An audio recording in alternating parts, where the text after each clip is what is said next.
여러분, 2014년 한 시민이 봉투에 47,000원을 담아 보냈습니다. 그런데 11년이 지난 지금 그 봉투 한 장이 59,000개의 일자리를 삼켰습니다. 한쪽에서는 역사적 진전이라고 했고 다른 한쪽에서는 만국법이라고 했습니다. 그런데 시행 2달 만에 외주 노동자 6만 명이 사라졌고 어젯밤 삼성전자는 1시간 30분을 남겨두고 극적으로 파업을 막아냈습니다. 도대체 이 봉투 안에서 무슨 일이 벌어진 걸까요? 47,000원이 어떻게 47조 원의 청구서가 됐는지 함께 파헤쳐 보겠습니다. 여러분, 한번 상상해 보세요. 길을 걷고 있는데 누가 봉투 하나를 슬쩍 내밉니다. 그 안에 47,000원이 들어있어요. 보내는 사람도 받는 사람도 서로 모르는 사이입니다. 이 장면이 실제로 벌어진 건 2014년입니다. 무대는 쌍용자동차 정리해고 사태였어요. 2009년 회사가 비용을 줄이겠다며 수천 명을 거리로 내보냈고 노조는 공장을 점거하며 맞섰습니다. 그 뒤로 회사는 노조원들에게 손해배상을 청구했죠. 경찰까지 가세했습니다. 합쳐서 약 296억 원이었어요. 그리고 2014년 법원은 그중 약 47억 원을 노조와 조합원들의 책임으로 인정합니다. 그런데요, 47억 원짜리 청구서가 도착한 집은 평범한 노동자의 집이었습니다. 월급 받아 아이 학원비 내고 대출 갚는 그런 가정이었어요.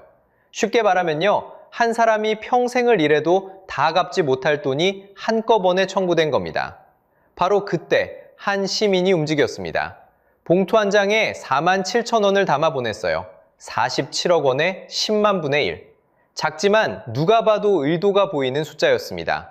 당신만의 빚이 아닙니다 하는 무언의 인사였죠. 봉투색이 노란색이었기 때문에 사람들은 이 봉투를 그냥 노란 봉투라고 불렀습니다. 거창한 슬로건도 없었어요. 그저 봉투 색깔 하나가 이름이 된 겁니다. 그런데 도대체 무슨 일이 벌어졌느냐? 이 봉투 한 장이 입소문을 타기 시작합니다. 시민 17,757명이 같은 방식으로 동참했어요. 모인 돈은 약 14억 7천만 원. 쉽게 말하면요, 광역시 한 동매가 통째로 같은 마음을 내민 셈입니다. 누구도 이걸 정치 캠페인이라고 부르지 않았어요. 그저 한 가정의 짐을 같이 나눠들자는 이야기였거든요. 봉투를 받은 노조원들이 가장 많이 한 말은 잊혀지지 않았구나였습니다. 그리고 이 노란 봉투라는 이름이 11년 뒤 한 법률의 별명으로 자리를 잡습니다. 정식 이름은 따로 있어요. 노동조합 및 노동관계조정법 제2조와 제3조 개정안. 그런데 사람들은 여전히 노란 봉투법이라고 부릅니다. 2014년의 봉투 색깔이 한 법의 얼굴이 된 거죠. 그때의 질문은 단순했어요.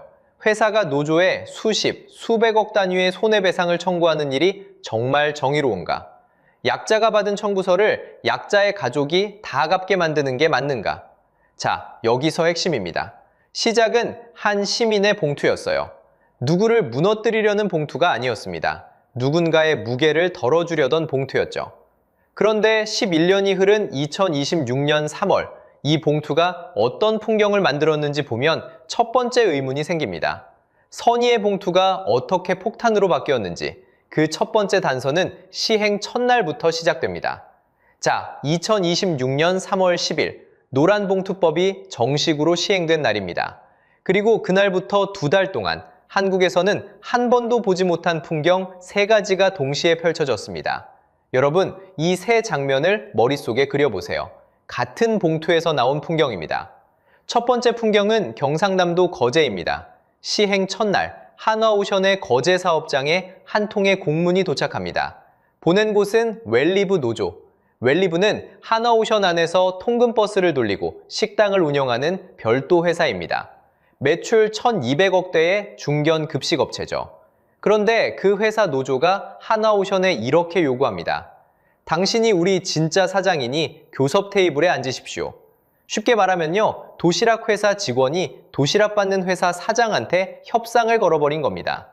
여기서 정확히 짚고 가야 할 부분이 있습니다. 일부 영상에서는 경남지방노동위원회가 한화오션의 사용자성을 인정했다고 회자됐습니다. 그런데 사실은 다릅니다. 경남진노위는 사용자성 자체는 판단하지 않았어요. 단지 회사가 교섭 절차에서 노조원 수를 자의적으로 줄이면 안 된다는 절차적인 시정명령만 내린 겁니다. 하나오션 측도 사용자성을 인정받은 적 없다고 공식 입장을 냈고요. 자, 여기서 핵심입니다. 사용자성 자체는 아직 판단 보류. 그런데 이미 절차는 굴러가기 시작했습니다. 두 번째 풍경은 한 달 뒤 4월의 편의점 CU입니다. 4월 7일 화물연대 편의점 지부가 파업에 들어갑니다. 진천에 있는 도시락 공장이 봉쇄됐고 전국 25개 물류센터 중 4곳, 화성, 안성, 나주, 진주가 막혔습니다. 결과는 어땠을까요? 여러분이 출근길에 들렀던 그 CU 편의점, 도시락도, 삼각김밥도, 샌드위치도 진열대에서 사라졌습니다. 가맹점주들의 일매출은 평균 20%에서 30%까지 빠졌습니다. 본사 BGF 리테일이 결국 가맹점 한 곳당 100만 원의 추가 지원금까지 얹어주는 사태로 번졌고요. 도대체 봉투 하나가 어떻게 편의점 도시락까지 흔든 걸까요? 세 번째 풍경은 보이지 않는 곳에서 벌어졌습니다. 숫자로 보면요.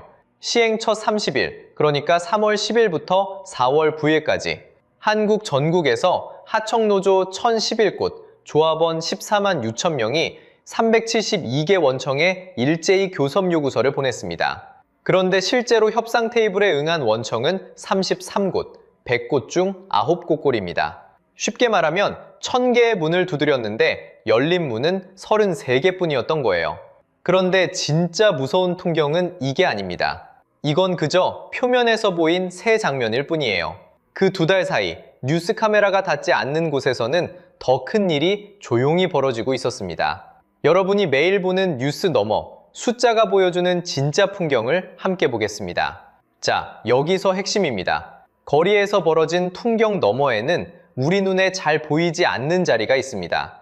외주 노동자, 용역 노동자, 파견 노동자 이렇게 불리는 분들이 일하던 자리입니다. 이 자리에서 도대체 무슨 일이 벌어졌는지 숫자로 한번 보겠습니다. 리더스 인덱스라는 기업 분석 기관이 매출 상위 500대 기업 중 자료가 확보된 432곳을 들여다봤습니다. 그 결과가 적잖이 무거웠습니다. 2023년에 72만 4천 명이었던 소속 외근로자가 노란봉투법이 공포된 이후 시점인 2025년 9월 즈음에는 66만 5천 명으로 줄어 있었습니다. 차이는 약 5만 9천 명, 비율로는 8.2% 감소입니다. 여기서 한 가지 시점을 정확히 짚고 가야 합니다. 이건 법이 시행된 이후가 아닙니다. 법이 공포된 이후의 변화입니다. 시행은 2026년 3월이지만 기업의 결정은 그보다 훨씬 먼저 움직였다는 뜻이죠. 숫자로 보면요. 5만 9천 명. 이게 어디 멀리 있는 숫자가 아닙니다. 여러분이 지도에서 한 번쯤 봤을 도시들을 떠올려 보세요. 경기도 과천시, 인구가 약 6만 7천 명, 동두천시 인구가 약 8만 7천 명입니다. 그러니까 과천시 한 도시가 통째로 출근을 멈춘 규모, 거기에 동두천시가 또 따라붙는 규모, 그만큼의 일자리가 통계 위에서 조용히 사라진 겁니다. 그런데 이 숫자가 가장 무서운 이유는 따로 있습니다. 같은 기간, 같은 432곳에서 정규직, 그러니까 회사가 직접 고용한 소속 근로자는 오히려 2.8% 늘었거든요. 한쪽에서는 5만 9천 명이 빠지고 다른 한쪽에서는 정규직이 더 들어왔다는 얘기입니다. 쉽게 말하면요. 회사라는 한 건물 안에서 외주 책상은 치워지고 그 자리에 정규직 책상과 자동화 설비가 들어선 풍경이에요. 보호하려고 만든 법인데 보호 대상이 먼저 자리에서 일어선 셈입니다. 그렇다면 이게 다 노란봉투법 한 가지 때문일까요? 상식적으로 생각하면 그렇게 단순하지 않습니다. 같은 시기 한국 산업은 이미 로봇과 인공지능 도입을 빠르게 늘리고 있었거든요. 자동화는 어차피 가던 길이었습니다. 다만 여기에 법이 공포되면서 생긴 2가지가 얹어졌습니다. 하나, 원청이 어디까지 사용자로 끌려 들어올지 모른다는 불확실성. 둘, 외주 노조와 새로 마주 앉아야 할지 모른다는 부담. 이 2가지가 자동화 결정의 속도를 한 번 더 밀어준 겁니다. 그래서 노란봉투법이 5만 9천 명을 잘랐다고 단정하는 건 정확하지 않습니다. 다만 분명한 건 이 법이 그 결정의 촉매가 됐다는 사실입니다. 가던 불에 부채질을 한 거죠. 그리고 여기서 또 하나의 질문이 자연스럽게 생깁니다. 외주 자리가 비고 정규직은 늘었다면 그 정규직 안에서는 또 어떤 일이 벌어지고 있을까요? 사람을 줄이는 대신 사람의 몸값을 더 키워야 한다면 가장 큰 회사부터 가장 먼저 흔들리지 않겠습니까? 그 답이 어젯밤 11시 30분 한국에서 가장 큰 회사 안에서 나왔습니다. 어젯밤 정확히 5월 20일 22시 30분이었습니다.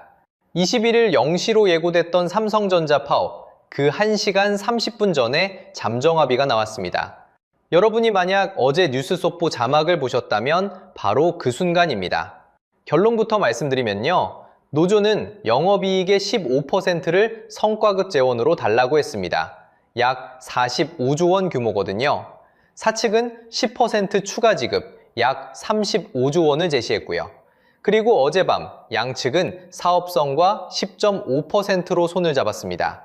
여기에 적자가 난 사업부도 1년간 공통지급률을 보장한다는 단서가 붙었습니다. 5월 22일부터 27일까지 조합원 1만 5천 명의 찬반 투표가 남아있고 타결되면 그제야 진짜 도장이 찍힙니다. 일단 손은 잡았는데 도장은 아직인 상태인 거죠. 자, 여기서 핵심입니다. 삼성전자가 어떤 회사냐? 2025년 한 해 영업이익 43조 6천억 원을 낸 회사입니다.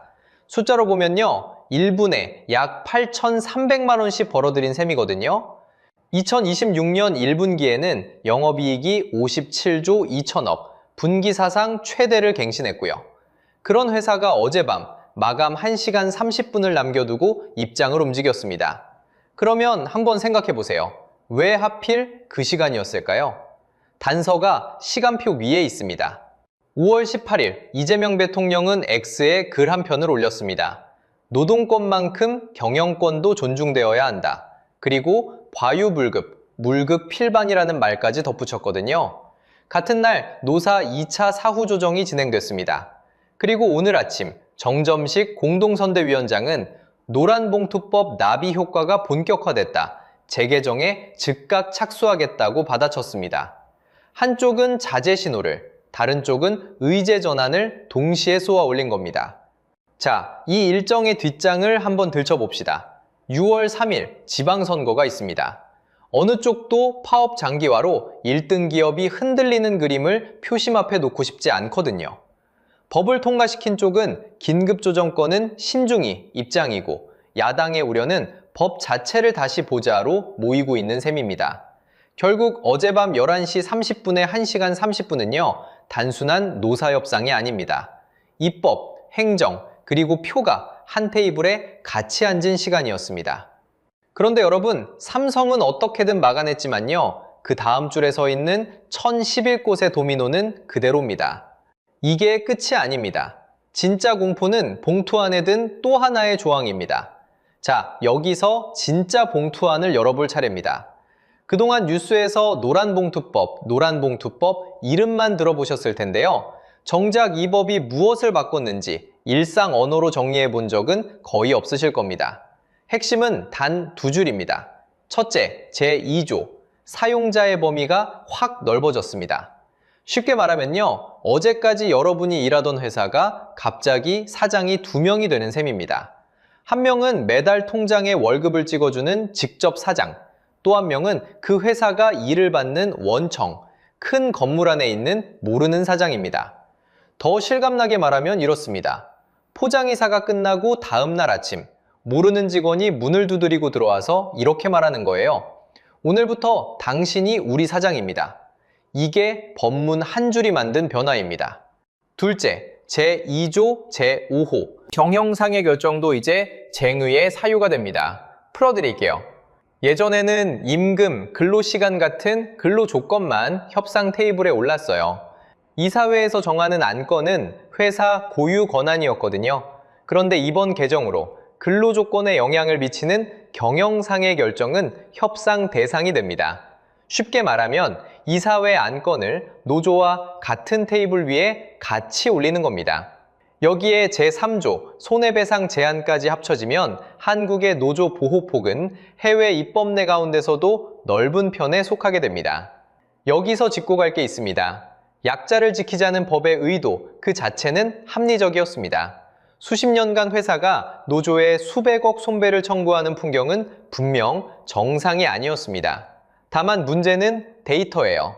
의도와 결과가 같지 않았다는 것이 지금 숫자가 말하는 사실입니다.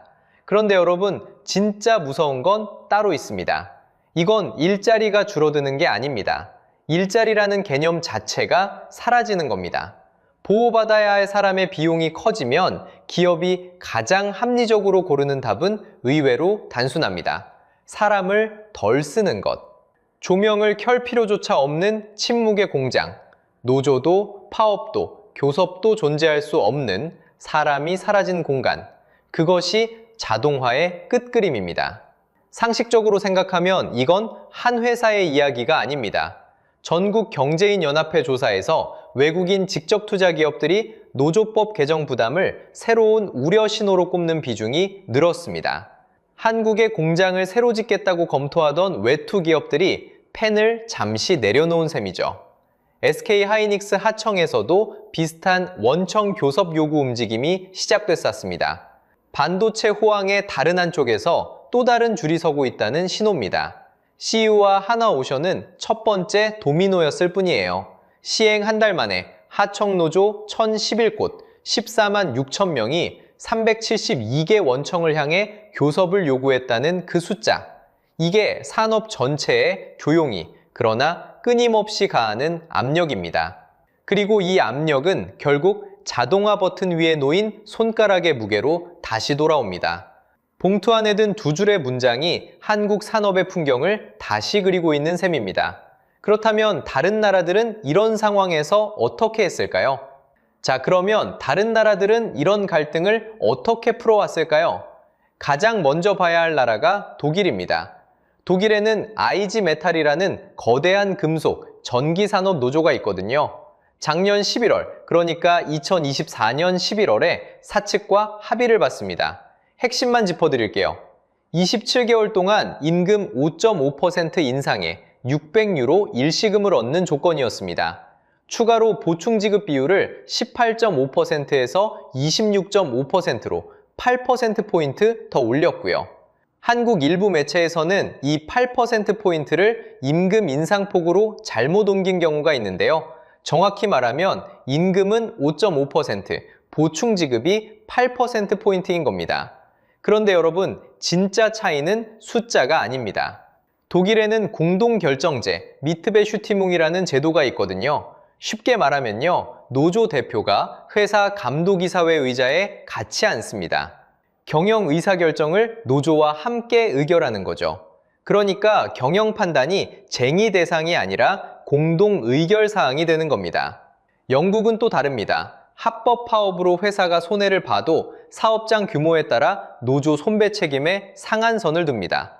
다만 고유 경영권 사항은 쟁의 대상에서 빼놓고요. 일본은 노동조합법으로 일정 요건이 충족되면 손배를 면책시키는 구조입니다. 미국도 합법 파업에 손배 청구가 거의 없거든요. 자, 여기서 핵심입니다. 미국, 영국, 독일, 일본 이 네 나라가 공통으로 합의한 한 가지가 있습니다. 경영 판단 자체는 쟁의 테이블에 올리지 않는다는 거예요. 그런데 한국 노란봉투법은 손배 청구를 광범위하게 제한하면서 동시에 사용자 범위와 쟁의 대상까지 같이 넓혔습니다. 법을 통과시킨 쪽은 노동 3권의 실질화라고 했고요. 야당의 우려는 노조 보호폭이 해외 입법 내보다 넓어 경영 판단까지 흔든다였습니다. 시행령과 판례가 더 쌓여야 정확한 무게가 잡히는 지점입니다. 쉽게 말하면요, 독일은 같은 식탁에 앉아서 메뉴를 같이 정하는 방식입니다. 한국 노란봉투법은 식당 밖에서 피켓을 들고 메뉴를 바꾸자고 외치는 방식이고요. 그래서 다시 처음으로 돌아가게 됩니다. 47,000원이 시작한 봉투가 우리에게 묻는 마지막 질문이 있거든요. 자, 이제 시간을 다시 한번 정리해 볼게요. 2014년 한 시민이 봉투에 47,000원을 담아 보냈습니다. 2025년 8월 24일 본회의에서 법안이 통과됐고요. 2026년 3월 10일 시행이 시작됐습니다. 그리고 어젯밤 5월 20일 22시 30분 삼성은 파업 1시간 30분 전에 손을 잡았습니다. 그 사이에 외주, 용역, 파견 일자리는 5만 9천 명 줄었고요. 같은 기간 정규직은 2.8% 늘었습니다. 보호하려던 사람이 먼저 잘려나갔고 보호받을 자리에 있던 사람은 오히려 늘어난 거예요. 그리고 그 사이에서 정치는 6월 3일 지방선거를 앞두고 책임을 서로 주고받고 있습니다. 자, 여기서 핵심입니다. 이 법이 옳다 그르다 단정짓는 건 우리 채널이 할 일이 아닙니다. 다만 베이터는 분명하게 한 가지를 말하거든요. 선의가 곧 결과는 아닙니다. 2014년 47,000원의 따뜻함도 진짜였고요. 2026년 59,000명의 빈자리도 진짜입니다. 두 풍경 사이의 거리를 정확히 보는 일, 그게 우리가 할 수 있는 일이에요. 여러분 자녀가 들어갈 첫 직장이, 여러분이 매일 출근하는 그 회사가 이 봉투 안에서 지금도 조금씩 모양을 바꾸고 있습니다. 한국 산업이 조용히 무너지는 풍경을 함께 추적하고 계셨다면 다음 영상은 더 묵직합니다. 6월 3일 지방선거가 끝나고 나면 노란공투법은 어디로 갈지, 재개정 카드와 시행령 손질 사이에서 어떤 그림이 그려질지 가장 먼저 정리해서 들고 오겠습니다. 오늘 영상이 유익하셨다면 구독과 좋아요 부탁드립니다. 시청해주셔서 감사합니다.